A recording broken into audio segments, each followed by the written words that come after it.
নমস্কার।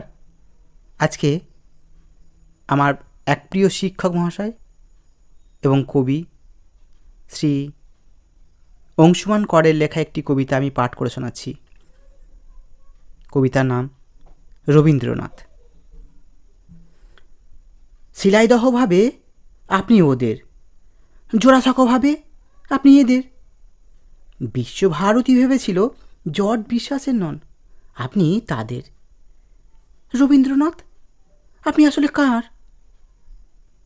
যুদ্ধের সময় ট্রেঞ্চের মধ্যে শেষ নিঃশ্বাস নেওয়ার আগে এক তরুণ কবি ভেবেছিল আপনি তার। বক্তৃতার মাঝে আপনি যখন হঠাৎ মাথা উঁচু করে দাঁড়ান, তখন এক মুহূর্তের জন্য হলেও মন্ত্রী ভাবেন আপনি তার। নতুন বৌঠান কি কোনোদিন ভেবেছিলেন আপনি তার? রানু?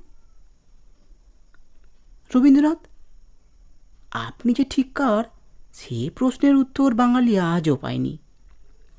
দাদামশাই ভাবেন আপনি গোড়ার রচয়িতা, আপনি তাঁর। বাবা ভাবেন আপনি বানিয়েছেন শ্রীনিকেতন, আপনি তাঁর।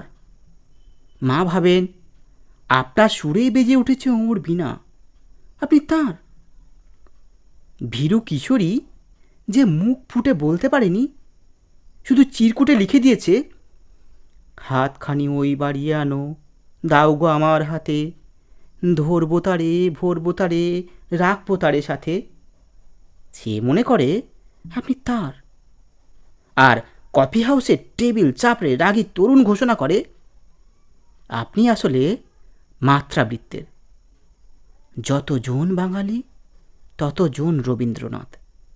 শুধু একদিন শিলাইদহের রবীন্দ্রনাথ আর জোড়াসাঁকোর রবীন্দ্রনাথের, বিশ্বভারতীর রবীন্দ্রনাথ আর জর্জ বিশ্বাসের রবীন্দ্রনাথের, দাদামশাইয়ের রবীন্দ্রনাথ আর বাবার রবীন্দ্রনাথের, আওয়েনের রবীন্দ্রনাথ আর মায়ের রবীন্দ্রনাথের, ভীরু কিশোরীর রবীন্দ্রনাথ আর রাগী তরুণের রবীন্দ্রনাথের দেখা হয়ে যায় সেই দিন 25শে বৈশাখ। নমস্কার।